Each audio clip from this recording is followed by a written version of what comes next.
Welcome, everyone. This is Henry again, and this week we're going to be talking about English in the world.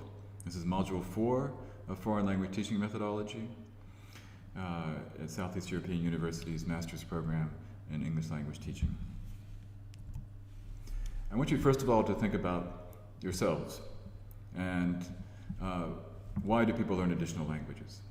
So how many languages do you speak, including your L1?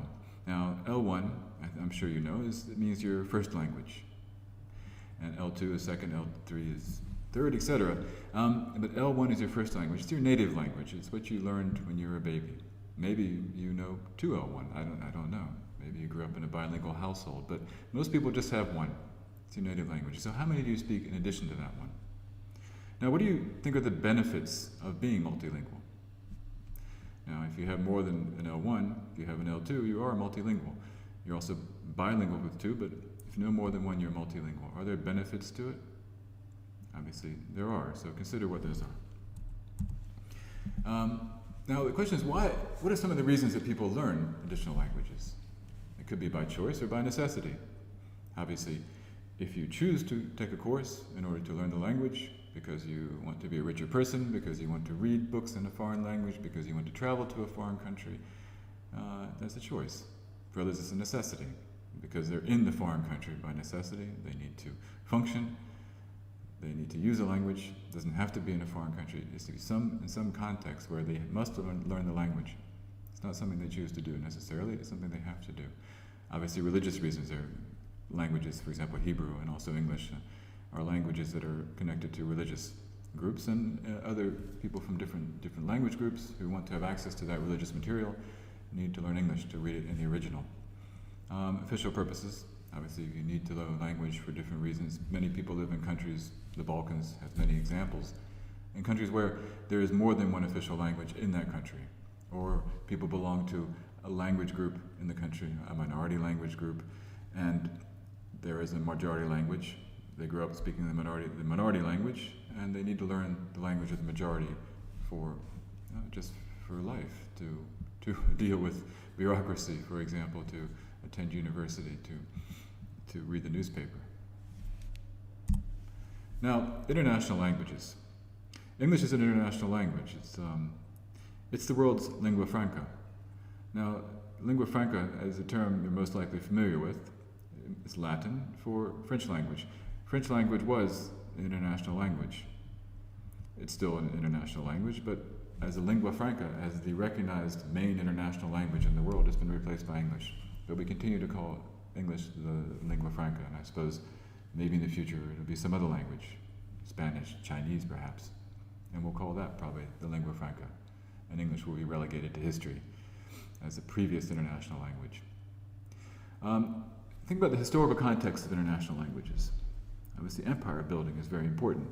Trade, commerce. Here's some examples. The Roman Empire left Latin, for example, many all over most of Europe, and specifically important to us is in England. And Latin heavily influences English, and also influences the way we describe English, and even to some degree the way we teach English. Now, in the next module, I'll be talking about the history of English language teaching, and I'll spend some time talking about the influence of Latin in English language learning and English language teaching, and more about that next module. Other examples include Spanish and Portuguese in South America, French and English in Africa, English in North America, etc., etc. Now, an interesting concept to look at now when we think about the international languages is this concept of linguistic imperialism, which was put forth by Philipson in 1992. Basically, he talks about a core and a periphery. The core is the base of the language. It's the home of the language. For example, England, it would be a core. The periphery would be parts of the British Empire. Now, the British Empire extended all over the world, and in those places they brought some culture, but they also mainly brought language. And in order for the people in the places that they had conquered, for those people to communicate with the core, they have to speak the language of the core, so English. Now, in addition to speaking the language to communicate in order to trade, you had to know the language to to trade with the core. And as systems developed in the core, in the peripheral areas, in the colonies, for example, the language that was used to develop these systems was English. So if you think about legal systems, systems of security, transportation, communication, education as well, English became the language of those systems that developed in the periphery. Now, what's interesting to us as language teachers is that the core still produces most of the material we use to teach the language. Your textbook you're using now in your courses probably originated in the United States, or somewhere in North America, or in England, UK, perhaps in Australia. But generally speaking, that's where teaching material comes from. So again, the core is dictating what happens on the periphery. It's a concept to keep in mind as you go about your day-to-day jobs. The reading this week is by Vivian Cook, entitled The Goals of English Language Teaching, Reproducing Native Speakers or Promoting Multi-Competence Among Second Language Users. This is available online from Cook's own webpage, and you don't need to write this down because it'll be in the attachment from the email I send after this for this module. Also, it's available on Libri, and so you can link directly there. I do recommend that when you go to Cook's webpage, that you bookmark it, because not only is this article useful to read, but also he has many other articles and information about methodology and about second language acquisition in particular. And so you may find this website useful now and next semester when you take second language acquisition. So Cook's list expands the one I had at the beginning of this talk for goals of language teaching. Cook mentions self-development, a method of training new cognitive processes, a way into the mother tongue, okay? An entree to another culture, a form of religious observance, a means of communicating with those who speak another language, the promotion of intercultural understanding and peace. Cook lists these as goals of language teaching and language learning for our students. So I won't talk about these in detail. In the article, he mentions each one and describes it. Continuing with the goals, Cook mentions two general goals. One is external and one is internal. Again, I won't go into detail because you'll read the article and find out more there. But internal goals are more the individual learner inside the classroom. External goals are what happens when the learner leaves the classroom and needs to communicate in the world. How well do teaching methods meet these goals? Now, again, back to the concept of core and periphery, if materials are being developed in one place to be used in another place, which has it in a different setting, different culture, different economic setting, etc., there's many differences between where the materials are developed and where they're used. Those materials have to be generalized to needs. So materials aren't necessarily developed for each individual context. In fact, they never are. So we need to think about the fact that the materials that were developed for us as teachers, unless we're teaching in the United Kingdom, for example, if they come from England, are not necessarily completely relevant to the context in which we are teaching. This is a big area. This is something that's very important to think about, to talk about, and we'll return to it, just to introduce the idea now. Next is the goal of learning a language to become a native speaker. I mentioned below here that it's impossible for our learners to become native speakers of English. You're not a native speaker unless you were born a native speaker. I can't become a native speaker of Albanian or Macedonian or French or any other language except for English, because that is my native language. Now, it gives me some advantages. As a native speaker, it's much easier for me to find jobs overseas because there was an assumption that I, as a native speaker, was a better teacher. When I started to teach, I found that though I could intuitively know what was right and what was wrong in my language, which word, which phrase seemed most appropriate to a given context, I had a very difficult time explaining rules. In fact, I didn't understand the rules. I had to go back and learn the rules in order to teach them to my students.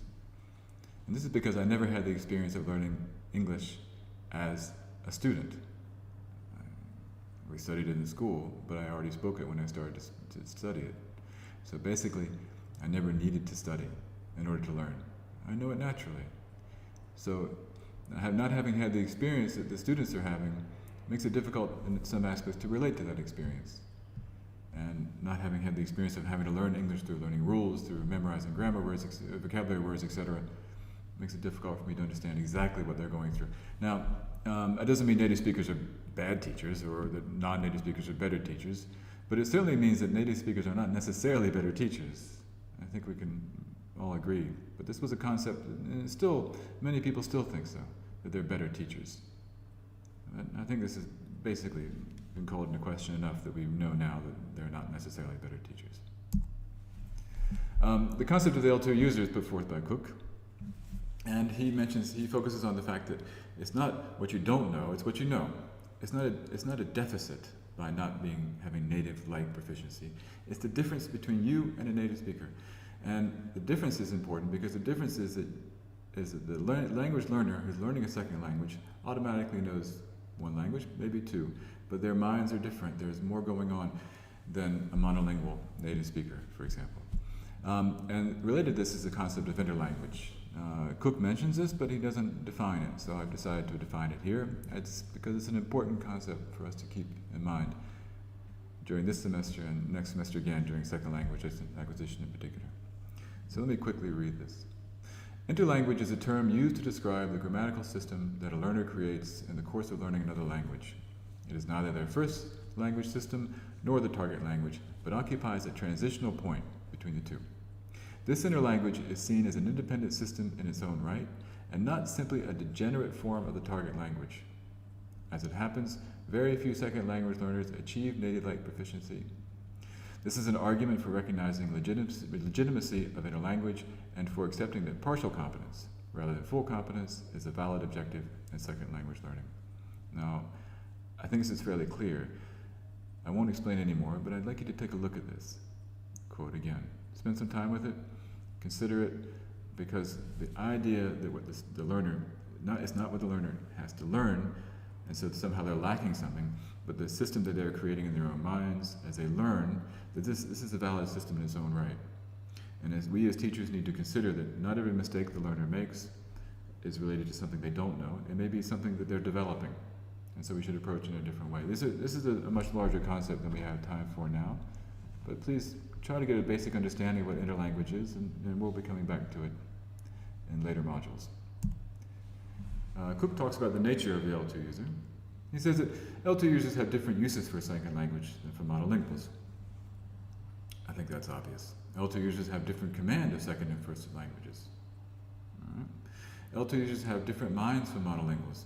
Again, in the article he'll explain more why this is, but recent research certainly shows that people who speak more than one language have a different, cognitively their minds work differently.